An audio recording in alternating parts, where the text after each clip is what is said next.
금요일 이 시간 함께하는 이현진, 권혁준 전문가님 안녕하세요. 안녕하세요. 냉철하게 상황을 분석하는 분쟁 해결사 이현진입니다. 네, 안녕하세요. 다정함 속 불꽃 같은 열정 분쟁 파이터 권혁준입니다.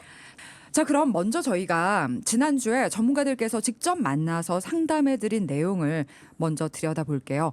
저희가 방송에 맞게 재구성했거든요. 들어보시죠.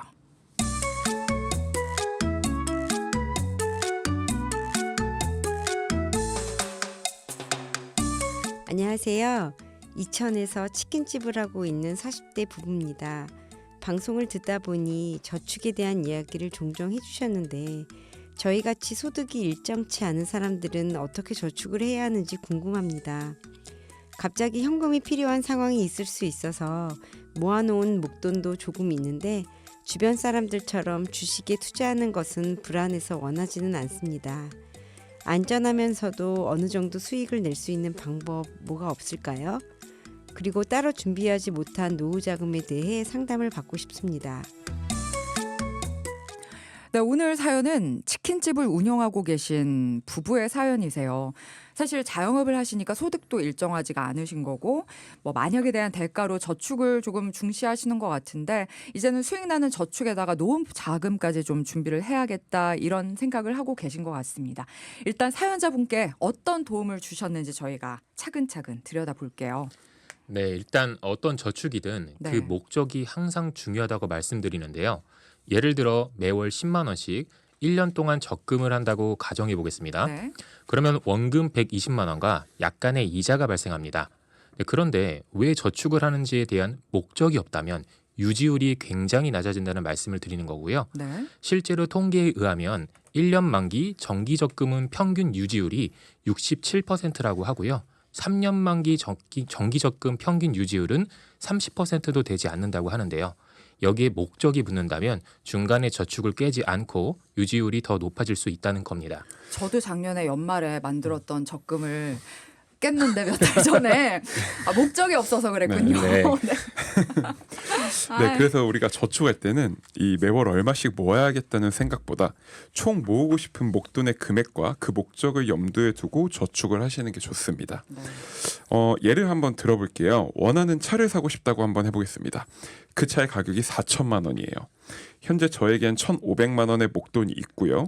그리고 1년 뒤에 차를 사야겠다는 목표를 세우는 거죠. 그렇다면 현재 1,500만 원의 현금이 있으니 2,500만 원이 더 있으면 차를 살 수 있겠죠. 그런데 현실적으로 1년에 2,500만 원을 모두 모을 수 없다면 두 가지로 생각을 해볼 필요가 있습니다. 첫 번째, 차를 사는 시기를 조금 더 뒤로 미룰 것. 두 번째, 현재 목돈과 1년 동안 모은 돈을 최대한 활용하고 나머지는 대출을 받는 방법이 있겠죠. 오늘 뭔가 제 사례들이 많이 나오는 것 같아요. 제가 뭐 또 아는 분들은 아시겠지만 갑자기 차가 없어져서 저도 네. 차를 좀 살 방법을 이제 네. 생각을 해야 되는데 일단 전 개인적으로 더 그러니까 차를 사려는 목적을 생각하니까 이해가 정말 확 쉬운 것 같아요. 그런데 사실 이런 차 같은 큰 목표가 당장은 없이 저축을 하는 분들도 많다는 거잖아요, 사실은. 네, 맞습니다. 그래서 사연자분 부부도 마찬가지였고요. 네. 당장 저축을 해야 하는 목적이 없었던 거죠. 그래서 목표를 세우기로 했습니다. 첫 번째로 가장 궁금했던 안정적인 연금 플랜입니다. 네. 네, 연금 플랜이고요. 두 분이서 장사를 하신 지는 10년 정도 되셨고 감사하게도 단골이 많이 생겨서 동네 장사로 오랫동안 할 수 있을 것 같다고 하셨어요. 하지만 아무리 길어도 70세라고 하시더라고요. 체력적으로 힘들기도 하고 수익이 불규칙적이라 불안한 마음도 있다고 하셨죠. 그래서 은퇴 이후에는 안정적으로 연금을 받아서 여행 다니면서 살고 싶다고 하시더라고요. 네. 네, 그래서 거기에 맞춘 연금 플랜을 구성해 드렸고요.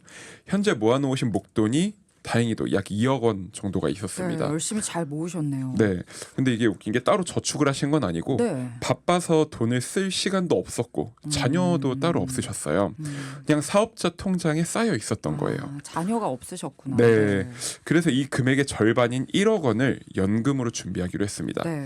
1억 원을 거치해 놓으면 65세부터 70만 원씩 평생 지급받을 수 있는 연금 상품으로 노후 자금을 마련할 수 있게 도와드렸고요. 네. 그리고 나머지 1억 원은 현재 살고 계신 집이 곧 리모델링 예정이라 그때 이 비용을 쓸 계획이라고 하셨습니다. 네. 일단 그래도 모아놓은 목돈이 있으셔서 참 다행인 것 같고 그 목돈 중에 일부를 연금으로 활용할 수 있게 바로 도와주셨네요. 근데 자영업이 사실은 수입이 불규칙하니까 이게 지금까지는 이렇게 꾸준하게 모으셨다 해도 또 앞으로 어떻게 될지도 모르고요. 일단 일부는 연금으로 활용을 했는데 한 달에 70만 원은 사실 부족하긴 한 것 같아요. 맞아요. 그래서 부부가 한 달 70만 원으로 생활하시기에는 부족할 수 있죠. 네. 그리고 실제로 사연자분 부부도 현재 기준으로 적어도 300만 원 있어야 한다고 하시더라고요. 네. 두 분은 국민연금으로 월 150만 원 정도 수령하시는 것으로 확인이 되었는데요. 그럼 현재 220만 원의 노후 자금이 확보된 상태죠. 네. 이제 80만 원 남았는데 그래서 이 부분을 적립식 확정형 연금으로 더 준비하기로 하셨습니다. 네, 그래서 우리 사연자분 부부는 장사가 가장 안 될 때 기준으로 네. 저축을 어느 정도 할 수 있는지 확인을 해봤어요. 그러니 150만 원이었습니다. 네. 다행히도 사연자 부부에게 필요한 연금 자원은 현재 최소 80만 원이었죠. 그런데 이걸 매월 100만 원씩 납입하는 연금을 계산하니 65세부터 평생 93만 원씩 지급받을 수 있더라고요. 네. 결과적으로 국민연금 150만 원, 거치형 연금에서 70만 원, 적립형 연금에서 90만 원을 더하니 약 310만 원의 연금을 매월 평생 받을 수 있게 되셨습니다. 목표 초과네요. 네. 그렇죠. 그리고 사연자분 부부가 현재 저축할 수 있는 금액 중 50만 원이 남았어요. 네. 이 금액은 남편분께서 사고 싶은 자동차가 있으셔서 3년 동안 적금으로 저축해서 구입하시기로 했습니다. 참 활용해 주시는 방법들이 여러 가지를 같이 활용을 하시는 것 같아요. 지금 연금도 거치형과 적립형 네. 이런 것들도 같이 활용을 하셔야 된다. 이런 걸 알게 되는 것 같고 돈을 더 벌어 오라는 게 아니죠. 현재 소득 상황과 또 경제 상황 속에서 우리가 일단 얼마를 목표로 한다. 이런 목적을 잡고 나면 전문가들이 목표 달성을 위해서 방법을 알려주시는 것 같습니다. 자, 저희가 조금만 더 사연자분의 사례 들여다 볼게요. 일단 원하는 노후 준비까지 저축도 물론이니와 노후 준비까지 확실하게 해주셨네요. 거기다가 이제 자동차까지 살 수 있도록 저축까지 도와주셨다고요. 네, 동키분들도 아시겠지만 안정적인 연금을 위한 3층 구조에는 국민연금, 퇴직연금, 개인연금이 있습니다. 그중 사연자분 부부는 퇴직연금이 따로 없으시기 때문에 개인연금으로 노후를 튼튼히 준비해 놓으시면서 안전한 60대 이후를 꿈꿀 수 있게 되셨는데요. 사연자분처럼 최근 들어 40대 분들의 연금 관심이 굉장히 높아졌습니다. 몇 년 전만 하더라도 연금에 대한 문의는 5, 60대 분들이 굉장히 많았거든요. 그러니까요. 네. 근데 심지어 요즘엔 30대부터 노후에 대한 걱정으로 문의를 많이 주고 계세요. 네. 그래서 100세 시대 젊은 층에도 노후 관련 대비를 일찍부터 해야 한다고 많이들 느끼고 계신 거죠. 네, 맞습니다. 특히 연금은 장기적인 저축이기 때문에 납입하는 기간에 따라서 그 금액을 더 받을 수 있게 되는데요. 중간에 납입을 포기하시게 되면 노후에 대한 준비는 희망에서 불안으로 바뀔 수 있습니다. 그러니 꼭 단기적인 저축이든 장기적인 저축이든 본인의 소득과 지출을 잘 파악하시고 재무 계획을 잘 세워서 노후 대비를 잘 하시길 바라겠습니다. 지금 방금 말씀해 주신 것만 봐도 왜 점점 젊은 층이 노후 준비에 관심을 갖는지 좀 알 것 같아요. 이 가입, 납입하는 기간에 따라서 연금은 금액이 그쵸. 훨씬 커지기도 하고 또 중간에 납입을 포기하게 되면 손해를 엄청 보는 거니까 뭔가 확실한 경제 활동이 있을 때 젊은 친구들이 연금을 많이들 준비를 하겠네요. 자, 일단 우리 동키 여러분들도 꼭 연금은 납입 기간 동안에 유지 가능한 걸로 준비를 해야 된다라는 것도 또 기억을 하시고 소득과 지출도 잘 파악하시고 재무 계획을 잘 세워서 노후 준비까지 잘 챙기시면 좋을 것 같습니다. 혹시라도 지금 제가 방금 전에 젊은 친구들이 노후 준비하는 이유를 알겠어요 해서 그렇다고 해서 5, 60대 분들이 뭐 늦었다는 게 아닙니다. 그렇죠, 그렇죠. 네, 전문가님들이 항상 말씀해 주시듯이 정말 노후 준비는 필수이고 가장 하기 좋은 시기는 40, 50대다. 하지만 60대에도 하셔야죠. 100세 시대인데. 여러분들의 나이대가 몇 세시든 뭐 30대시든 40대시든 60대시든 혹시라도 이런 고민거리 안고 있다라면은 혼자 너무 끙끙 앓지 마시고요. 전문가들과 이야기 나눠보시면 좋을 것 같아요. 자, 저희 그러면 다음에는 동키분이 문자 질문 주신 거 한번 살펴볼게요. 2083번님이신데요. 제가 무릎이 자주 아프고 불편해서 줄기세포 치료를 받으려고 하는데 비용이 상당히 비싸더라고요. 혹시 실손 의료비 청구 가능한가요? 라고 문자 주셨어요. 뭐 지금 요즘에 이 시술 굉장히 저도 주변에서 많이 보는 것 같고 어떤 이제 뭐 안내 그런 글 같은 것도 많이 봤고요.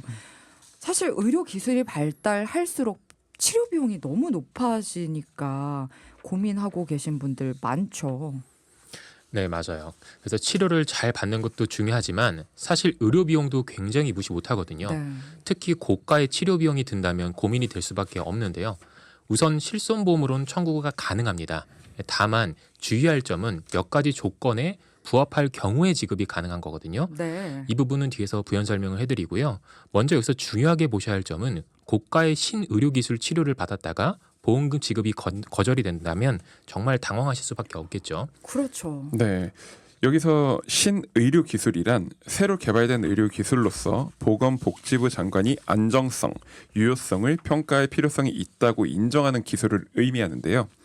당연히 새로 나온 치료 방법이 기존보다 나아진 점도 있는 만큼 비용은 상당히 고가의 경우가 대다수입니다. 당연히 비급여 항목일 가능성이 높고요. 따라서 정말 응급 상황이 아닌 이상 충분한 검토를 하셔서 치료를 결정하실 필요가 있습니다. 치료가 중요하니만큼 효과가 좋은 치료다라고 하면은 당연히 받고 싶고 그쵸. 해야만 하죠. 사람 목숨과 치료가 당연히 우선이니까요.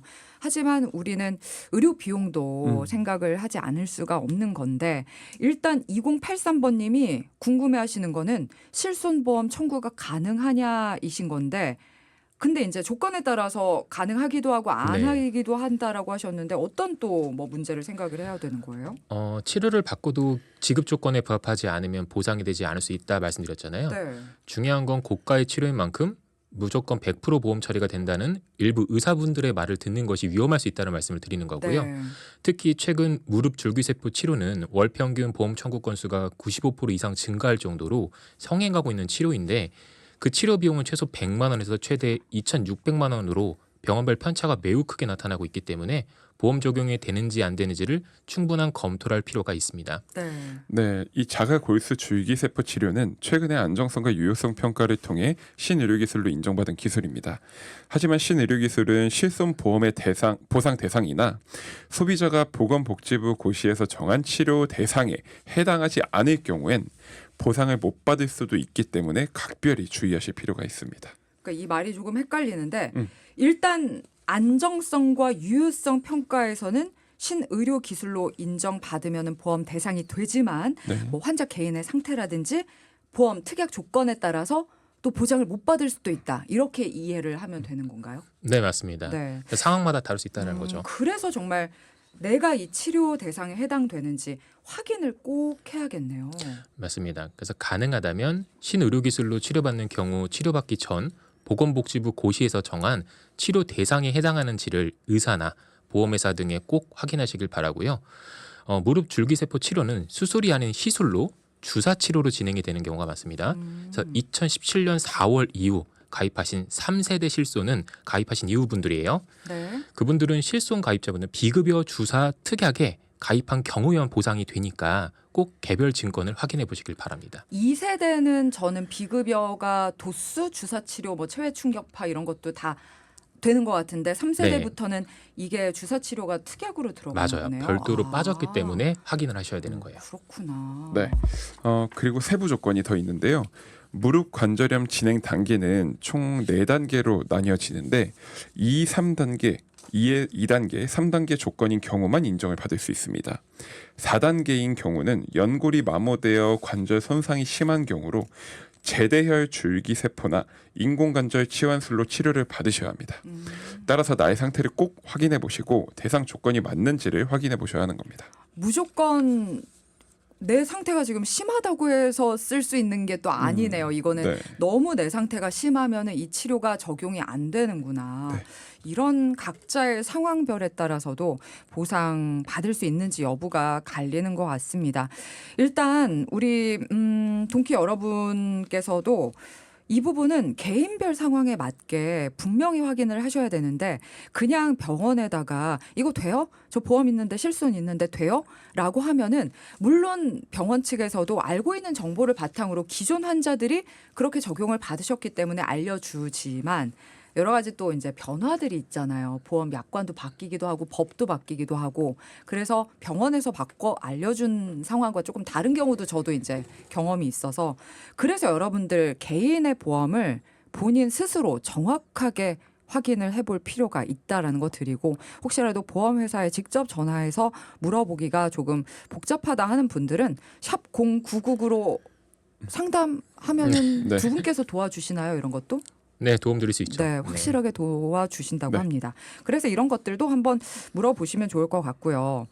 일단 보험 점검이 너무 필요하다 이런 신의료 기술을 활용하는 데 있어서도 내가 보장을 받을 수 있는 그런 항목을 갖고 있는지 확인을 하셔야 된다.